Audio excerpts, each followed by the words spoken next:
សួស្តីប្រិយមិត្តទាំងអស់គ្នាស្វាគមន៍សាជាថ្មីមកកាន់ការសម្ដែងសាច់រឿង anime របស់មានជាបន្តទៀតហើយទីនេះដែរយើងនឹងបន្តសាច់រឿងរបស់យើងនៅក្នុងភាគបន្ទាប់ផងដែរសង្ឃឹមថាអ្នកទាំងអស់គ្នាចូលចិត្តការសម្ដែងសាច់រឿងនេះនិងចូលចុច like subscribe និងដាក់សញ្ញាកណ្ដឹងឲ្យមានម្នាក់មួយហើយកុំឲ្យខាតពេលវេលាយូរយើងទៅតាមដានសាច់រឿងរបស់យើងទាំងអស់គ្នាប្រហែលថ្ងៃក្រោយមក Alan បានត្រឡប់មកធ្វើជាអ្នកបម្រើរបស់ Cecil វិញដែលបច្ចុប្បន្ននាងកំពុងតែជិះកង់របស់គាត់ដើម្បីឲ្យនាងអាចឈោងទៅយកកឡោដំណាប់បានAlan សួរនាងថាហេតុអ្វីបានជានាងធ្វើបែបនេះដូច្នេះនាងបញ្យល់គាត់ថានាងចង់ដុតនំខូឃីឆ្ងាញ់ៗមួយចំនួនដើម្បីអបអរដល់ការវិលត្រឡប់របស់បងប្រុសរបស់នាងឈ្មោះថាមីហៃប៉ុន្តែ Alan មិនដឹងថាមីហៃកំពុងតែត្រឡប់មកវិញទេហើយគាត់មានការភ្ញាក់ផ្អើលយ៉ាងខ្លាំងរហូតដល់គាត់បាត់បង់លំនឹងធ្វើឲ្យ Cecil ធ្លាក់មួយសន្ទុះក្រោយមកគ្រួសាររបស់ Granville កំពុងញ៉ាំអាហារថ្ងៃត្រង់ហើយ Granville មានការចាប់អារម្មណ៍យ៉ាងខ្លាំងចំពោះរសជាតិដ៏ឆ្ងាញ់របស់អាហារCecil រីករាយដែលគាត់ចូលចិត្តវាពីព្រោះវាត្រូវបានចម្អិនចេញពីសាច់ទន្សាយស្នែងមួយចំនួនដែល Alan បានបរបាញ់Granville មានការស្ងើចសរសើរយ៉ាងខ្លាំងចំពោះជំនាញរបស់ Alan ប៉ុន្តែរឿងនេះគួរតែត្រូវបានរំពឹងទុកច្រើនពីកូនប្រុសរបស់អ្នកប្រមាញ់ខ្លាំងដូចជា Rodin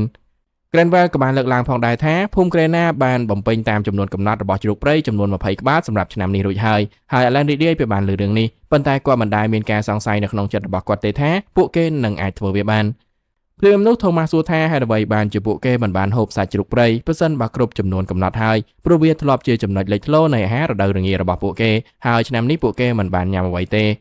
Alan មានការភ្ញាក់ផ្អើលពេលដឹងរឿងនេះប៉ុន្តែគាត់សន្មតថាវាប្រហែលដោយសារតែស្ដេចជាអ្នកដែលបានស្នើសុំការបង្កើនចំនួនកំណត់ដូច្នេះជ្រូកព្រៃទាំងអស់ប្រហែលជាត្រូវបានបញ្ជូនទៅរាជធានី Thomas សួរ Alan ថាតើគាត់អាចបរបាញ់សត្វក្តាន់សសម្រាប់អាហារថ្ងៃត្រង់នៅពេលក្រោយបានទេប៉ុន្តែមនុស្សគ្រប់គ្នាចាប់ផ្ដើមស្រែកដាក់គាត់កុំឲ្យធ្វើការស្នើសុំមិនសមហេតុផលបែបនេះចំពោះ Alan ព្រោះការបរបាញ់សត្វក្តាន់សមិនមែនជារឿងតូចតាចនោះទេទោះជាយ៉ាងណាក៏ដោយពួកគេភ្ញាក់ផ្អើលពេលដែល Alan យកព្រមធ្វើវាដោយមិនស្ទាក់ស្ទើរថ្មីនេះគាត់ចង់សាកល្បងបញ្ហាប្រឈមថ្មីមួយហើយគាត់សន្មតថាសត្វក្តាន់សមានរែងប្រហាក់ប្រហែលនឹងរែងស៊ីដូច្នេះវាគួរតែងាយស្រួលនៅថ្ងៃបន្ទាប់ Alan ចេញទៅក្នុងព្រៃហើយបន្ទាប់ពីជីករណ្ដៅមួយនៅក្នុងព្រៃរួចគាត់បានបន្តរត់ចូលទៅក្នុងព្រៃដើម្បីតាមរកក្តាន់សនៅពេលដែលគាត់បានរកឃើញក្តាន់សមួយក្បាលគាត់បានកោះហៅកង្កែប4ក្បាលមកធ្វើជានុយដោយប្រើស្គីលតាក់ទាញរបស់ពួកវាកង្កែបទាំងនោះអាចតាក់ទាញចំណាប់អារម្មណ៍របស់ក្តាន់សបានយ៉ាងងាយស្រួលដោយធ្វើឲ្យក្តាន់សស្ទុះមករកពួកវាប៉ុន្តែនៅពេលដែលក្តាន់សរៀបនឹងវាយប្រហារកង្កែប Alan បានកោះហៅកង្កែបចូលទៅវិញហើយបន្ទាប់មកក៏ហៅពួកវាចេញមកវិញនៅទីតាំងផ្សេងរឿងនេះបន្តអស់មួយសន្ទុះរហូតដល់ Alan នាំក្តាន់សចូលទៅក្នុងរណ្ដៅដែលគាត់បានជីកសម្រាប់វាហើយដោយសារឥឡូវនេះក្តាន់សជាប់បន្ទាក់ហើយដូច្នេះគ្មានអ្វីអាចបញ្ឈប់ Alan ពីការសម្លាប់វាបានឡើយមួយម៉ោងក្រោយមកអ្នកបម្រើនៅវិមានការភ័យសន្ស្លោព្រោះក្តាន់សដ៏ធំមួយក្បាលស្រាប់តែបង្ហាញខ្លួននៅច្រកទ្វារខាងមុខប៉ុន្តែនៅពេលដែលពួកគេរៀបនឹងវាយប្រហារវាពួកគេស្រាប់តែឮសំឡេងមួយចេញមកពីខាងក្រោមហើយបន្តិចក្រោយមក Alan ក៏បានលូនចេញពីក្រោមក្តាន់សការសម្លាប់វាគឺជារឿងងាយស្រួលហើយវាបានផ្ដល់ពិន្ទុបទពិសោធន៍ជាង 2000 ទៅឲ្យ Alan ប៉ុន្តែវាពិតជាពិបាកណាស់ក្នុងការយកវាមកទីនេះតែម្នាក់ឯងក៏បានសូមឲ្យអ្នកបម្រើផ្សេងទៀតទៅហៅ Thomas ព្រោះគាត់បានបរបាញ់សត្វក្តាន់នេះជាពិសេសសម្រាប់ Thomas ហើយមួយសន្ទុះក្រោយមកគ្រួសារទាំងមូលក៏បានចេញមកមើលថាតើមានរឿងអ្វីកើតឡើងហើយ Granville មានការភ្ញាក់ផ្អើលពេលឃើញថា Alan ពិតជាប្រមាញ់បានក្តាន់សពិតមែន Thomas រីករាយយ៉ាងខ្លាំងព្រោះវាមានន័យថាពួកគេនឹងអាចញ៉ាំសាច់ក្តាន់សសម្រាប់ឆ្នាំថ្មីបានប៉ុន្តែសមាជិកគ្រួសារផ្សេងទៀតនៅតែមានការភ្ញាក់ផ្អើលចំពោះរឿងទាំងមូលនេះ Granville ចាប់ផ្ដើមឆ្ងល់ថាតើ Alan ពិតជាគ្មានទេពកោសល្យមែនឬអត់ពីព្រោះគ្មានផ្លូវដែលក្មេងអាយុ8ឆ្នាំអាចសម្លាប់សត្វចម្លែករែងស៊ីតែម្នាក់ឯងបានទេដូច្នេះគាត់មានគម្រោងឲ្យ Alan វាយតម្លៃឡើងវិញឲ្យបានឆាប់តាមដែលអាចធ្វើទៅបានមួយសន្ទុះក្រោយមក Alan ត្រូវបានហៅឲ្យទៅជួបជាមួយនឹង Sebas ជាកន្លែងដែលគាត់ត្រូវបានជួលដំណឹងថាគាត់នឹងត្រូវបានដំឡើងឋានៈជាអ្នកប្រមាញ់ជាផ្នែកមួយនៃកាតព្វកិច្ចរបស់គាត់ជាអ្នកប្រមាញ់ Alan នឹងត្រូវបានគេរំពឹងថាគាត់នឹងបរបាញ់អាហារសម្រាប់គ្រួសារក៏ដូចជាការពារមនុស្សក្នុងករណីមានការវាយប្រហារពីសត្វចម្លែកផងដែរហើយជាថ្លៃឈ្នួលគាត់នឹងទទួលបាន100កាក់មាសក្នុងមួយខែដែលជាចំនួន2ដងនៃប្រាក់ខែបច្ចុប្បន្នរបស់គាត់មើលទៅរឿងនេះហាក់ដូចជាកិច្ចព្រមព្រៀងដ៏ធំមួយប៉ុន្តែ Alan អាចដឹងបានថាពួកគេគ្រាន់តែព្យាយាមគេចវេះពីការត្រូវចំណាយប្រាក់ពេញសម្រាប់សត្វចម្លែកខ្លាំងៗណាមួយដែលគាត់ប្រមាញ់បានប៉ុណ្ណោះពីព្រោះសត្វក្តាន់សនោះតែមួយក្បាលមានតម្លៃជាង100កាក់ប្រាក់ទៅហើយការដំឡើងប្រាក់ខែឲ្យ Alan គឺថោកជាងតម្លៃសម្រាប់សត្វចម្លែកដែលគាត់បរបាញ់បាន Alan ពិតជាមិនប្រកាន់ទេក្នុងការខាតបង់ប្រាក់បន្ថែមដរាបណាវាមានន័យថាគាត់អាចបរបាញ់បានច្រើនតាមដែលគាត់ចង់បានប៉ុន្តែនៅពេលដែលគាត់រៀបនឹងចាក់ចេញដើម្បីចាប់ផ្ដើមការបរបាញ់ភ្លាមៗ Sebas ប្រាប់គាត់ឲ្យឈប់សិនព្រោះគាត់នៅត្រូវបំពេញកាតព្វកិច្ចធម្មតារបស់គាត់ជាអ្នកបម្រើរបស់ Cecil ដូច្នេះគាត់ត្រូវបានអនុញ្ញាតឲ្យបរបាញ់តែម្ដងប៉ុណ្ណោះក្នុងមួយសប្ដាហ៍ Alan ពិតជាខកចិត្តណាស់ពេលបានឮបែបនេះប៉ុន្តែវានឹងជាការឆ្លើយក្នុងការត្អូញត្អែដូច្នេះគាត់ក៏យល់ព្រមធ្វើដោយស្ទាក់ស្ទើរក្រោយមក Alan ទៅកំពង់ផែជាមួយ Cecil ដើម្បីជួបនឹងមីហៃព្រោះគាត់ទើបតែត្រឡប់មកពីសាលាដើម្បីមកលេងផ្ទះ នេះជាលើកដំបូងហើយដែល Allen បានឃើញសំពៅហោះនៅចិត្តដូច្នេះគាត់ចង់ដឹងពីរបៀបដំណើរការប៉ុន្តែ Cecil ចាប់អារម្មណ៍ជាងក្នុងការស្វាគមន៍បងប្រុសរបស់នាងភ្លាមៗនៅពេលដែលគាត់ដើរចេញមកខាងក្រៅនាងរត់ទៅរកមីហៃហើយអោបគាត់យ៉ាងណែនដោយប្រាប់គាត់អំពីអារម្មណ៍ដែលនាងគាត់ខ្លាំងប៉ុណ្ណានាងសួរថាហេតុអ្វីបានជាគាត់មិនត្រឡប់មកផ្ទះវិញនៅរដូវក្តៅលើកមុនដោយដែលគាត់បានសន្យាហើយមីហៃចាំថាគាត់បានសន្យាបែបនោះមែនប៉ុន្តែមានរឿងមួយដែលបានកើតឡើងដូច្នេះគាត់ក៏សុំទោសដែលបានធ្វើឲ្យនាងខកចិត្ត Allen ដើរទៅរកមីហៃហើយសុំយួរកាបូបឲ្យគាត់ខណៈដែល Cecil ណែនាំ Allen ជាអ្នកអំរើរបស់នាងមីហៃជាបរិះល្អម្នាក់ហើយដោយគ្រាន់តែសម្លឹងមើល Allen តែមួយផ្លែតគាត់អាចដឹងថា Allen មានទេពកោសល្យខ្ពស់ Allen មានអារម្មណ៍ធូរចិត្តដែលមីហៃមានភាពចាស់ទុំខ្លាំងព្រោះគាត់មិនអាចទ្រាំទ្រនឹងមនុស្សដែលមានចរិតដូច Cecil ម្នាក់ទៀតបានទេប៉ុន្តែ Cecil និងមីហៃហាក់ដូចជាចោះសម្រុងគ្នាយ៉ាងល្អហើយវាធ្វើឲ្យគាត់ឆ្ងល់ថាតើគ្រួសាររបស់គាត់សុខសប្បាយឬអត់បន្ទាប់ពីនោះ Allen បានចេញទៅបោះបាញ់សត្វចម្លែកមួយចំនួនសម្រាប់អាហារថ្ងៃត្រង់ហើយនៅពេលដែលគាត់បោះបាញ់រួចចុងភៅរីករាយយ៉ាងខ្លាំងពីព្រោះទាំងនេះគឺជាគ្រឿងផ្សំស្រស់ៗបំផុតដែលពួកគេធ្លាប់ទទួលបានហើយពួកគេពិតជាដឹងគុណចំពោះការខិតខំប្រឹងប្រែងរបស់ Allen ប៉ុន្តែនៅពេលដែល Allen រៀបនឹងដាក់សត្វចម្លែកចុះក៏បានសម្គាល់ឃើញមីហៃនិងសេណូសកំពុងតែប្រយុទ្ធគ្នានៅក្នុងសួនច្បារទោះបីជាមីហៃមានអាយុត្រឹមតែ14ឆ្នាំក៏ដោយតែគាត់នៅតែគួរឲ្យចាប់អារម្មណ៍យ៉ាងខ្លាំងជាពិសេសដោយសារតែគាត់អាចទប់ទល់នឹងសេណូសបា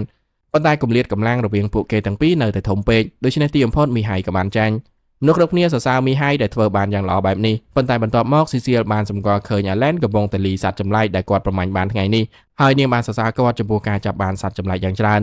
នវាពិតជាគួរឲ្យចាប់អារម្មណ៍ណាស់ដែល Allen អាចសម្លាប់សត្វចម្លែកបែបនោះបានហើយដោយសារតែពួកគេនៅសល់ពេលបន្តិចទៀតមីហៃក៏បានសួរ Allen ថាតើគាត់ចង់សាកថ្វីដៃបន្តិចដែរទេសេណូសម្លឹងមើល Cranwell ដើម្បីមើលថាតើគាត់យកព្រមឬអត់ហើយដោយសារ Cranwell មិនមានបញ្ហាជាមួយរឿងនេះសេណូក៏បកគោលដាវរបស់គាត់ទៅឲ្យ Allen ដើម្បីឲ្យ Allen អាចប្រយុទ្ធបាន Allen សប្បាយចិត្តយ៉ាងខ្លាំងព្រោះនេះជាលើកដំបូងរបស់គាត់ហើយដែលបានកាន់ដាវមីតស្រៀលហើយគាត់ខានបានប្រកួតសាកថ្វីដៃជាយូរមកហើយដូច្នេះគាត់ពិតជារំភើបយ៉ាងខ្លាំងឥឡូវនេះ stand របស់គាត់ត្រូវបានរៀបចំសម្រាប់ការបោះបាញ់មិនមែនសម្រាប់ការប្រយុទ្ធទេប៉ុន្តែជាមួយនឹងការកើនឡើង level ទាំងអស់ដែលគាត់ទទួលបាននាពេលថ្មីៗនេះគាត់ប្រកាសថា stand បច្ចុប្បន្នរបស់គាត់គួរតែអាចដោះស្រាយរឿងនេះបាន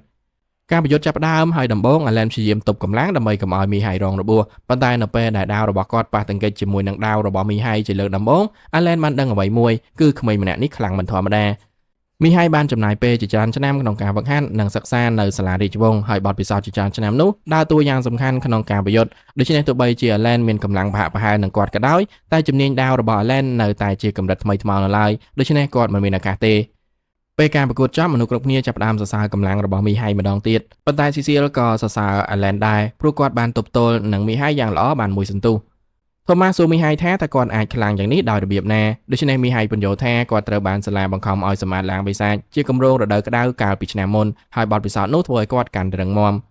Cecil ដឹងថានោះប្រហែលជាមូលហេតុដែលមីហៃមិនអាចមកលេងផ្ទះនៅរដូវក្តៅលើកមុនបានហើយនាងមានអារម្មណ៍អាណិតគាត់ប៉ុន្តែ Allen កំពុងតែរវល់គិតអំពីភាពអស្ចារ្យនៃការហ្វឹកហាត់ដែលមីហៃទទួលបាននៅសាលា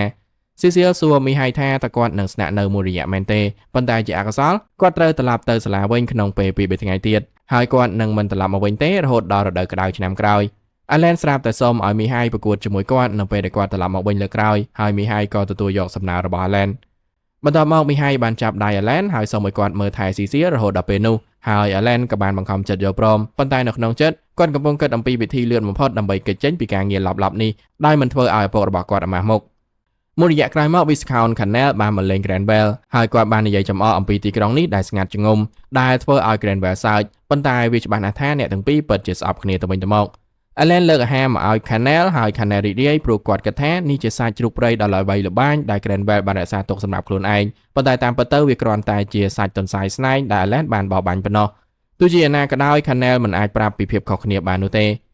គ្រួសារ Cannell និង Cranwell មានការខ្វែងគំនិតគ្នាអស់ជាច្រើនសតវត្សរ៍មកហើយឥឡូវនេះទឹកដី Cannell កំពុងដំណើរការល្អខណៈដែលទឹកដី Cranwell កំពុងស្ថិតនៅក្នុងវិបត្តិសេដ្ឋកិច្ចហេតុផលសម្រាប់រឿងនេះគឺដោយសារតែទឹកដីទាំងពីរស្ថិតនៅសងខាងនៃភ្នំនាគសភ្នំនោះមានរ៉ែមីតស្រៀលជាច្រើនដូច្នេះតំបន់ទាំងពីរមានអណ្ដូងរ៉ែជាច្រើននៅលើភ្នំប៉ុន្តែនាគនៅលើកំពូលភ្នំកំពុងតែសម្ងំនៅខាង Cranwell ដូច្នេះពួកគេមិនអាចប្រើអណ្ដូងរ៉ែរបស់ពួកគេបានទេដែលជាមូលហេតុដែលសេដ្ឋកិច្ចរបស់ពួកគេរងផលប៉ះពាល់យ៉ាងខ្លាំងទោះជាយ៉ាងណាក៏ដោយវាមិនមែនតែងតែបែបនោះរហូតទេនាគមានភាពមិនច្បាស់លាស់អំពីកន្លែងដែលវាសម្ងំដូច្នេះប្រហែលជារៀងរាល់100ឆ្នាំម្ដងវាបានបដូរខាងដែលបានផ្លាស់ប្ដូរស្ថានភាពរវាងភាគីទាំងពីរយ៉ាងណាក៏ដោយ Cranwell សួរ Cannell ថាហេតុអ្វីបានជាគាត់មកទីនេះព្រោះវាមិនអាចជាដំណើរទស្សនកិច្ចដែលគ្មានហេតុផលទេ ហើយខណៈរវល់ជាមួយនឹងហារបស់គាត់ខ្លាំងពេករហូតដល់គាត់ស្ទើរតែភ្លេចនិយាយអំពីចំណុចសំខាន់ប៉ុន្តែគាត់និយាយថាកូនស្រីច្បងរបស់គាត់ទើបតែទទួលបានការវិតម្លៃរបស់នាងហើយគាត់ចង់ចែករំលែកព័ត៌មាននេះដោយផ្ទាល់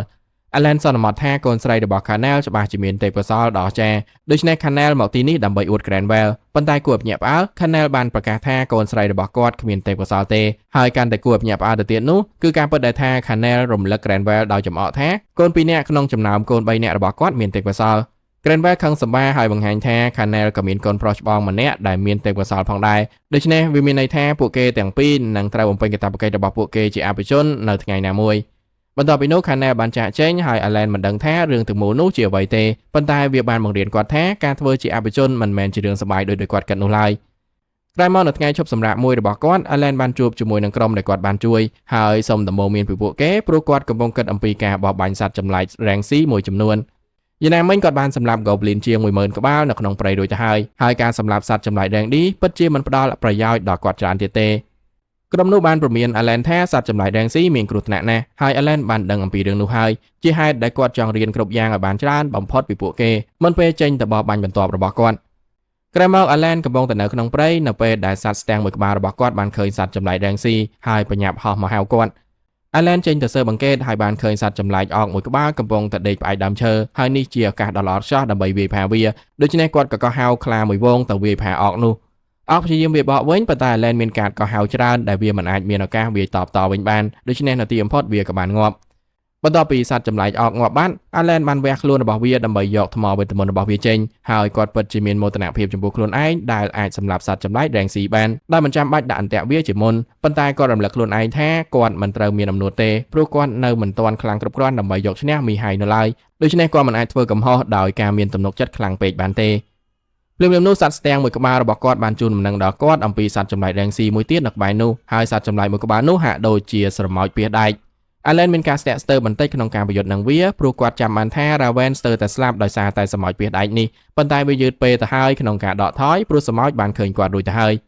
Alan គ្មានជំរឿអ្វីក្រៅពីវាយផាវាទេដូច្នេះគាត់ក៏បញ្ជូនខ្លារបស់គាត់ចេញទៅប៉ុន្តែពួកវាមិនអាចទម្លុះស្បែករបស់ស្រមោចបានឡើយដូច្នេះ Alan ត្រូវគិតអំពីអ្វីផ្សេងទៀតគាត់សម្រេចចិត្តសាកល្បងប្រើកាតកោះហៅមេអំបៅរបស់គាត់ដើម្បីធ្វើឲ្យស្រមោចដេកលក់ហើយនៅពេលដែលវាដេកលក់ Alan ក៏លោតទៅពីលើពោះរបស់វាដើម្បីចាក់សម្លាប់វាប៉ុន្តែកំបិតរបស់គាត់មិនអាចទម្លុះវាបានទេទោះបីជាកម្លាំងវាយផារបស់គាត់លើសពី400ក៏ដោយមិនយូរប៉ុន្មានស្រមោចក៏ដឹងខ្លួនឡើងវិញដូច្នេះ Alan ក៏ចាប់ផ្ដើមចាក់វាម្ដងហើយម្ដងទៀតរហូតដល់គាត់អាចទម្លុះសម្បករបស់វាបានហើយសម្លាប់វាចោលគាត់រីករាយដែលរឿងនេះចប់ប៉ុន្តែទោះបីជាស្រមោចមាន Rancy ដូចជាសត្វចម្លែកអកក៏ដោយតែវាត្រូវការការខិតខំប្រឹងប្រែងច្រើនជាងសម្លាប់អកព្រោះវាពិតជាមានភាពធន់ខ្ពស់ទល់នឹងការវាយផាដោយកម្លាំងគាត់ឆ្ងល់ថាតើវានឹងងាយស្រួលជាងនេះដែរទេប្រសិនបើគាត់អាចប្រើវេទមន្តបានប៉ុន្តែពេលគាត់គិតអំពីរឿងនេះគឺគាត់មាន stat ឆ្លៀសវៃខ្ពស់ដូច្នេះគាត់ប្រហែលជាអាចប្រើវេទមន្តបានដើម្បីស្វែងយល់រឿងនេះគាត់បានសុំឲ្យ Cecil អនុញ្ញាតឲ្យគាត់ចូលរួមជាមួយនាងក្នុងថ្នាក់រៀនវេទមន្តរបស់នាងដែរហើយពេលនៅទីនោះគាត់បានសួរគ្រូថាតើគាត់អាចប្រើវេទមន្តបានដែរទេគ្រូបានយកបាល់វេទមន្តមួយចេញមកហើយប្រាប់ Alan ថាវានឹងភ្លឺឡើងប្រសិនបើគាត់មានទេពកោសល្យវេទមន្ត Alan បានសាកល្បងវាប៉ុន្តែមិនថាគាត់ផ្ដោតអារម្មណ៍យ៉ាងណាក៏ដោយក៏គ្មានអ្វីកើតឡើងដែរគាត់បានបង្ខំចិត្តទទួលយកការពិតដែលថាគាត់គ្មានវេទមន្តហើយគាត់កំពុងព្យាយាមយ៉ាងខ្លាំងដូច្នេះ Cecil ក៏មានអារម្មណ៍អាណិតគាត់ហើយនាងក៏ឲ្យនំ cookie មួយទៅគាត់ដើម្បីលើកទឹកចិត្តគាត់